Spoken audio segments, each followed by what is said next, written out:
Welcome back to K Pearce TV. I'm your host, of course, Kevin Pearce. Special edition this week of Sports Guard. We're going to do a little director's commentary, i.e. me. I'll be commentarying about these episodes that we've been putting out. I realized I did a terrible job of introducing the series and promoting the series and explaining to people what this series actually is. So I figured, why not do that now, 5 episodes in? You can watch this, go listen/watch to the other 5 episodes, and catch you up by the time season 2 arrives. So without further ado, I gotta start first with what the idea that incepted this show was. I'll expound later when we get to the first episode, but number one, I knew I no longer wanted to create content with a 24-hour shelf life, i.e. a podcast like this original setup used to be. It's all right, we're going to cover all this week's topics from the NFL, and then this podcast is 100% useless next week. I didn't want that anymore. With Sports Guard, I could play episode 1. That's about a game from 1981. And that'll still be relevant 40 years from now, the way that it is 40 years from that moment, because it is about a personal experience. And those are the stories in sports I'm more compelled to tell. Now, enough pretense. Sports Guard. It is, I like to call it a Trojan horse series about love, because on its face, you look at it and it's, oh, we're going to talk about all these heartbreaking moments from sports fans' lives. How dare you make them relive them? But I think I outlined it the best in Blair's episode 3, the Double Doink episode, where it's, okay, yeah, the Double Doink sucked. I've been through it as a Bears fan, but the episode ends with, quite frankly, a beautiful monologue from Blair about what it means to be a Bears fan. It means more to be a Bears fan because your team hasn't been here for 100 years. Your team hasn't been here for 100 years. You don't have George Halas, Papa Bear, as the guy. Like, we got Papa Bear, we got Dick Butkus, we got Mike Ditka, Mike Singletary. Like, the greatest linebackers are from the Midwest, are from my city. And it's insane that we haven't had anything since 85 to show that we are a football town. So that's the heart of this series. It's, we love sports so much as sports fans. We love it so much. Honestly, to an unhealthy degree. Like, I'm more than happy to admit that our obsession with sports is not the healthiest obsession in the world, but we love it anyways. And the fact that we have that love for this sport, that it brings that level of emotion out of us, especially as men, when showing emotion is not our strong suit. That is why this series exists. That's the heart of this series, to show that part. And also, negativity thrives on the internet, and having a series that appears negative to be able to bring people in to be like, hey, this is actually about sports history and how much sports fans love this, works a little better via social media wise. I hate that it's true, but it is. All right. Where else do I feel like I need to say before we actually start breaking down into the episodes? I was going to talk about why I stopped the original podcast, but I kind of covered that already with the I'm tired of making content that dies in 24 hours. The podcast was the biggest example of that. It's all right. Here's an hour of me talking and breaking down the NFL games from last week from all these different angles. And here's the one unique take. And here's 6 clips that go out in the following week. And I wouldn't even be able to get to all 6 sometimes because the podcast would be done. Like, the shelf life would be over because the week's done and we're on to another week of games, another slate of games. I don't have to worry about that with Sports Guard. That's why I stopped doing the original podcast, and I'm much more happy doing this now, even though most of it is not me on camera. Some of it is, but most of it is me behind the scenes doing my little director producer work, which I didn't think I'd find fulfilling, but thankfully I do. Okay, now enough pretense. I want to start breaking down individual episodes, the choices behind them, real director's commentary things. And I know naturally the question is going to be which one's my favorite. They're all my favorite for individual reasons. I know that sounds like such a capping BS answer, but I promise you I'm going to explain when I get there. So without further ado, let's start getting into these episodes. Sensational San Francisco, California, at the now demolished home of the San Francisco 49ers. The site of today's sports scarring moment, The Catch. The Catch episode with Coach Michael Neesmith, my high school coach, and quite frankly, one of the most formative men in my entire life. in terms of my worldview and how I was able to progress from being a little rascal of a kid into honestly becoming a man. Like, so shout out to Coach Neesmith. He means a lot to me, like in a real way. And this episode in particular is the linchpin of this series. This was the very crux of this. The conception of this series was based on this episode, based on this moment. Coach Neesmith was always the first guest. This was always going to be the first episode. From when I first started thinking about this series a year ago, it was always, we're starting with the catch, which is arguably the greatest play in NFL history. And the other side of it, because that's another thing that we forget sometimes, is we're celebrating the greatest moments in sports, completely forgetting that, hey guys, this is sports. There is a losing team on the other side of this great moment that doesn't view it as great as the rest of us do. The people who are unaffected, and especially the people who are a fan of the team, in this case the 49ers, that are celebrating the moment and running on the field. Yeah, confetti don't feel so good to the other fan base. And that is, outside of the Trojan horse of love thing that I talked about at the beginning, that's the series. Like, that's what this is built on. It had to be this game. It had to be my coach. It had, and it was. This episode came out, I kid you not, exactly the way I envisioned it when I first had the idea. Damn near frame by frame, this is exactly how I wanted it to look. This is exactly how I wanted it to sound. This is exactly how I wanted the story to progress. And Coach Neesmith was awesome the way I thought he would be. Just an encyclopedic knowledge of NFL history, down to the third string corner on the Dallas Cowboys in the 80s that he was 7 years old for. The only part of that episode that really caught me off guard was I didn't know how deep his level of admiration for Bill Walsh was, but it makes sense being coached by him and hearing the way he talked about Bill Walsh, the structure, the situational football. Yeah, I had to practice with that man 5 times a week. I know he feels this way because I lived through it. And I would be there as we practice onside kick for a whole period of practice. And I'm like, when are we ever going to use this? We use it once, and what do you know? We recovered an onside kick because we practiced it. And again, I really love how that episode came out. There's so many choices I made there that I stuck with. Number one, every episode that's shot is actually 45 minutes long in the actual shooting. The final product ends up being around 10 to 15. There's a lot of Frankenstein monstering, putting clips together. That's why those cut-ins exist, so I can add context in between each take. This is really inside baseball here, but that's why you're here at this point.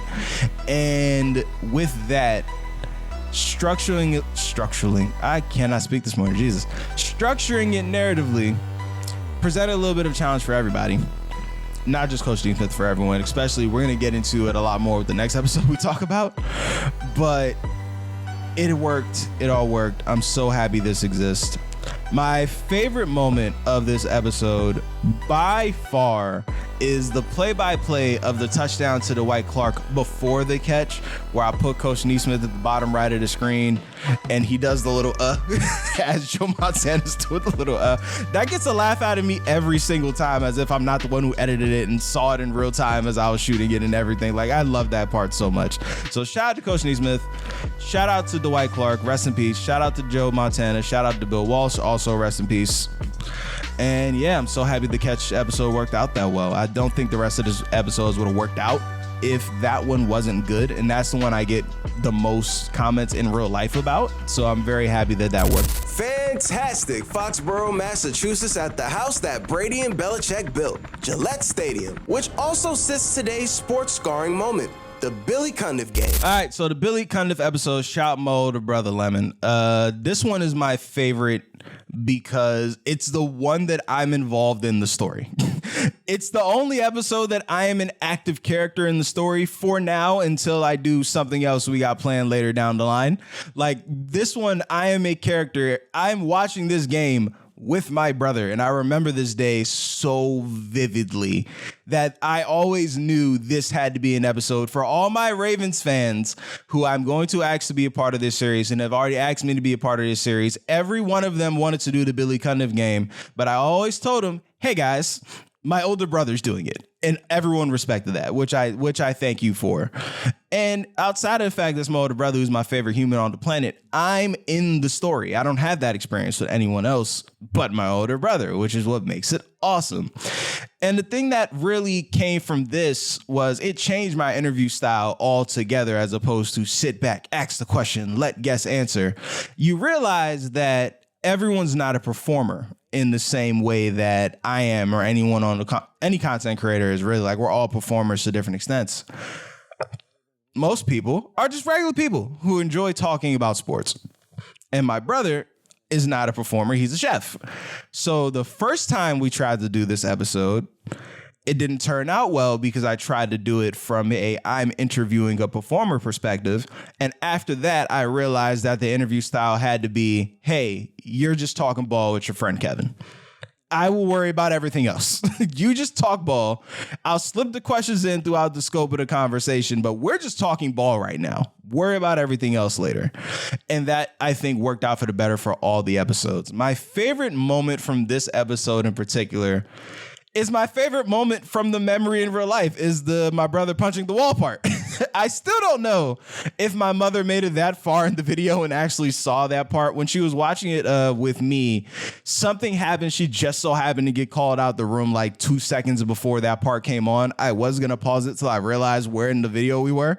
And I was like, I think that's God trying to tell us that they don't want my mom to know. So we're just going to skip right on past this part. Mind you, this is 13 years later. We've been moved out the house for probably just as long as that. And my mom still doesn't know, or she knows she didn't tell us. I don't know. If she makes it this far in this episode, she knows now. Sorry, Mom. Sorry, Lemon. Didn't mean to spill the beans on that one. But yeah, thank you. Thank you to my brother for coming on. Thank you to Billy Cundiff for the most egregious miss kicked outside of Scott Norwood in NFL history. Spoiler. And yeah, let's move on to the next episode. The wonderful windy city of Chicago at Soldier Field in the site of our sports scarring moment today. The Double Doink episode featuring Blair Cuts. This episode is my favorite because it opened up the show. I did not want to make episodes of people I didn't know personally. I've never met Blair before in person. We've at most exchanged on DMs and social media, exchanged in the comment section. Funny enough, on one of my most viewed videos, the Lamar Jackson's, the modern Barry Sanders one, he has the top pinned comment because it made me laugh so hard. It's not in front of me, but it's something to the effect of, my daughter asked me why I'm a Bears fan and not a fan of the Purple Fast Man, which was the whole point, which was kind of the point of that video. And that comment's hilarious. And that's kind of how me and Blair got introduced to each other, was through that comment. We've been speaking ever since. But I also didn't want to do episodes through Zoom because I thought the quality would suffer. Boy, was I wrong. Because Blair absolutely killed it. Like, it's so good. That episode's so good. Like, I'm not one to toot my own horn often. I feel better about doing it for things I'm not on camera for most of it for. But yo, that episode's good. Like, it's so beautiful because the strength of that episode to me is Blair's raw passion every single step of the way, and it can be felt through the other side of the screen. And he's on the other side of the country. He lives in Vegas. Like, you're still able to feel it. And to me, that's why that episode works so well. It's because, back to that Trojan horse of love thing, Blair loves his Bears so much. He loves his Bears, and it comes through. It shows how passionate of a fan he is. And that's the crux of the episode. My favorite moment, by far, by a mile, to me, this is the funniest moment of any episode so far, even the ones that haven't come out yet that I've shot. When he said, I can't even watch Netflix anymore because of the Double Doink. The cut on that's so weird because in this very setup I'm in now, actually, I had to stop and get away from the mic to laugh my ass off because, oh my God, that was so funny, bruh. And I was like, all right, how do I play the Netflix sound without getting this video taken down? Like, that was my number one thing, because I had to play the sound now that he brought it up. I was like, sure, why not? And then, oh my God, it's still funny now. It's still funny to me now. Like, love that moment. So shout out to Blair. Shout out to Cody Parkey for another aggressively missed field goals. A lot of missed field goals in this series. I gotta pull back on that.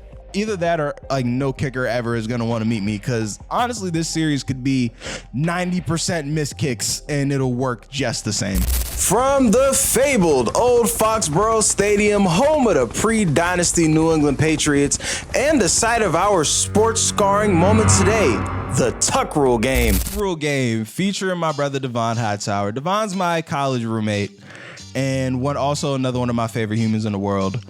And I didn't realize this was my first time seeing him since 2021, which is shame on my part. I should see my guy way more often than that. But it's like, he's a husband now, he's a father now, and yet he's still my guy. Like, you know how life changes people. This is way too personal now, but you know how life changes people. Devon's still my guy. Like, and he gave the most energetic performance of any fan, of any guest that I've had on so far. Who know, and it's a high bar to cross, so who knows how to top it, but that's him. Like, he was just being his natural self. When I tell you, none of that was him being performative for the camera. That is what a conversation with Devon looks like, and I'm so happy that came across on camera, because dear God, like, that's just him. He's just an energetic guy. Like, he just goes for it. The passion, you can feel it the whole way through, and it works that way. I also will say this was the backfiring of the "you're just talking to your friend Kevin about sports" thing, because this was the hardest episode to edit for me, because I didn't think it worked without the back and forth banter between us. I turned out to be wrong. I think it might be the most viewed episode out of all of the sports card things right now. I would fact check it, but it doesn't really matter. It's one of those, like, okay, the back and forth, at least in the room as we were shooting, felt like the strength, right? But then as the edit came along, I was like, oh no, he got this covered. Let me go put my little suit on and do the cut-ins to fill in the gaps, and we'll be fine. But yeah, my favorite moment of that series, this is such an editor nerd thing, but when he was talking about having to sneak in to his folks' little crevice in the room because he was on punishment and he couldn't watch the game, and he did the little motion, and I cut the camera so you can see it from the side. It's a lot better view, so you can get, it looks like you're watching him sneak under the thing. Yeah, no, that's my favorite one. It's like my favorite edit I made out of anything, like my favorite quote unquote editor's director's choice of any of the episodes, because that was it's such a minor detail that I promise I'm probably the only one who cares enough about to even bring it up, but I love it so much. And obviously, as a Patriots fan, watching him suffer through the Tuck Rule game again just warmed my little heart. So thank you, Vaughn. Thank you, Charles Woodson, for not getting there fast enough for it to actually be a fumble. Thank you to that ref who I made a whole episode about, and I can't remember his name. Sorry. Oh, Walter. Shout out my man, Walter. Shout out to him. And of course, shout out to the GOAT, my guy, Tom Brady. From marvelous Miami, Florida, home of the Miami Heat and the site of our sports scarring moment today, the Ray Allen shot. The Ray Allen shot, featuring my man Jarrell, my best friend in the whole wide world. That is my brother. I would take a bullet for that man. And this episode became two friends talking ball so quickly.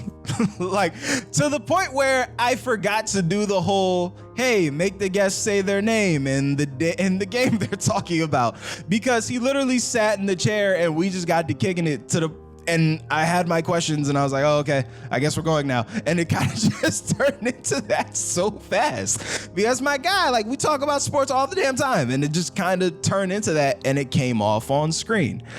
And I love it for that reason. Another reason why that's, again, when I say all these episodes are my favorite for their own individual reasons, this is that one where it's like, it felt like it felt in the room in the edit, and it was so fun to shoot. It was so fun to do. It was so fun to just kick it with my guy, and shit, to some extent get paid for it. Like, it was kind of fun, and it comes off so natural. I say he's the most natural of the guests that I've had, because again, he's just talking to his guy Kev, and there just so happens to be freaking lights and the green wall and the camera that I'm on the other side of, but other than that, we just chilling and we talking, and that's what made that fun. I'm trying to think my favorite moment of that series is, oh yeah, easily the best moment of that episode was when I got to, tried to do a dramatic, all right, so Ray Allen drops back, he catches the ball.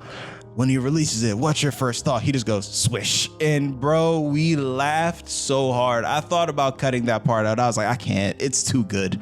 I try my best to keep my voice out of them episodes as I'm doing the interviews so much. If I ever release the full unedited versions of those interviews for the docuseries, you'll see how much I'm actually talking and how much I actually had to cut my voice out. But I try. That one I couldn't. I couldn't. I was like, nah, the laugh works too well. It works too well.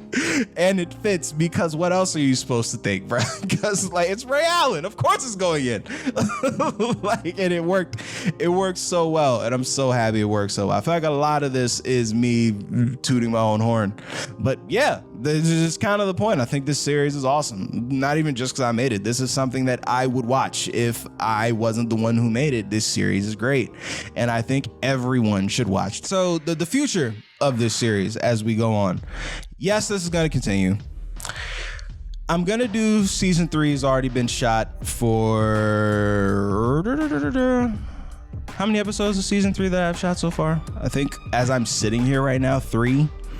One of them including my own episode, because people keep getting on me. You make people go through their pain, you know, do yours. By the way, the 3 episodes that this show was originally called Traumatic Sports Moments that I ended up having to shorten it to Sports Guard, those are my episodes, by the way. I talked about the helmet catch.